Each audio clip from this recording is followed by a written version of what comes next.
Bismillah walhamdulillah wassalatu wassalamu ala sayyidina Muhammadin sallallahu alaihi wasallam ibni Abdillah wa ala alihi wa azwajihi wa ahli baitihi wa man tabi'ahu ila yaumil qiyamah amma ba'd. Wa ya ikhwani rahimakumullah, kita lanjutkan pembacaan buku Sirah Nabawiyah halaman 98. 5. Berbagai bentuk penentangan terhadap dakwah. Tatkala musim haji telah usai dan orang-orang Quraisy telah melaksanakan rencananya, selanjutnya mereka memikirkan cara-cara yang dapat menghadang dakwah Rasulullah Shallallahu Alaihi Wasallam, di antaranya sebagai berikut: ejekan, hinaan, olok-olok, dan penertawaan. Hal ini dimaksudkan untuk menekan mentalitas kaum muslimin saat itu. Mereka menuduhkan tuduhan yang sangat menggelikan terhadap Rasulullah Shallallahu Alaihi Wasallam disertai ejekan apa saja. Sampai mereka menyebutkan bahwa Nabi Muhammad adalah orang gila dan sinting, seperti dijelaskan dalam firman-Nya.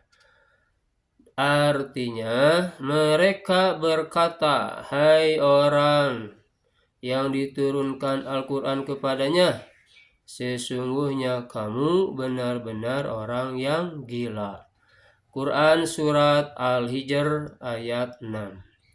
Mereka juga menyebut beliau sebagai tukang sihir dan pendusta.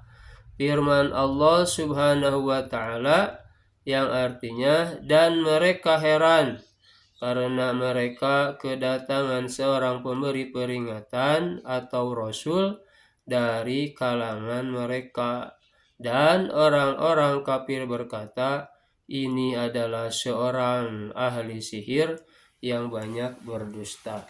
Quran Surat Shad ayat 4. Mereka menjelek-jelekan beliau serta melihat beliau dengan pandangan penuh amarah dan emosi yang meluap-luap. Firman Allah Subhanahu wa Ta'ala yang artinya, dan sesungguhnya orang-orang kafir itu benar-benar hampir menggelincirkan kamu dengan pandangan mereka tatkala mereka mendengar Al-Quran, dan mereka berkata, sesungguhnya ia dalam kurung Muhammad benar-benar orang gila. Quran Surat Al-Qalam ayat 51.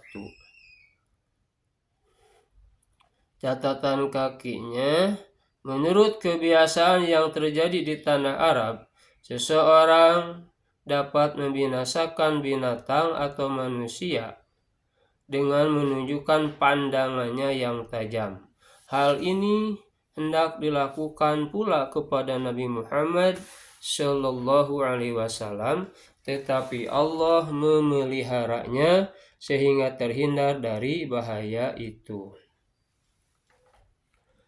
Sebagaimana dijanjikan Allah dalam surat Al-Maidah ayat 67, kekuatan pandangan mata itu pada masa sekarang dikenal dengan hipnotisme. Apabila sahabat Rasulullah turut duduk bersama mereka, mereka mengejeknya dan mengatakan, inilah pengikut Muhammad. Sebagaimana dijelaskan dalam firman-Nya, orang-orang semacam inikah di antara kita yang diberi anugerah Allah kepada mereka? Quran Surat Al-An'am 53. Padahal Allah Subhanahu wa Ta'ala berfirman, yang artinya, tidakkah Allah lebih mengetahui tentang orang-orang yang bersyukur kepadanya? Quran Surat Al-An'am ayat 53. Keadaan mereka seperti yang difirmankan Allah Subhanahu wa Ta'ala kepada mereka, yang artinya sesungguhnya orang-orang yang berdosa adalah mereka yang menertawakan orang-orang beriman. Dan apabila orang-orang yang beriman lalu di hadapan mereka, mereka saling mengedip-ngedipkan matanya. Dan apabila orang-orang yang berdosa itu kembali kepada kaumnya, mereka kembali dengan gembira. Dan apabila mereka melihat orang-orang mukmin, mereka mengatakan, sesungguhnya mereka itu benar-benar orang-orang yang sesat. Padahal orang-orang yang berdosa itu tidak dikirim untuk penjaga bagi orang-orang mukmin. Quran Surat Al-Mutaffifin ayat 29 sampai 33. Wallahu a'lam.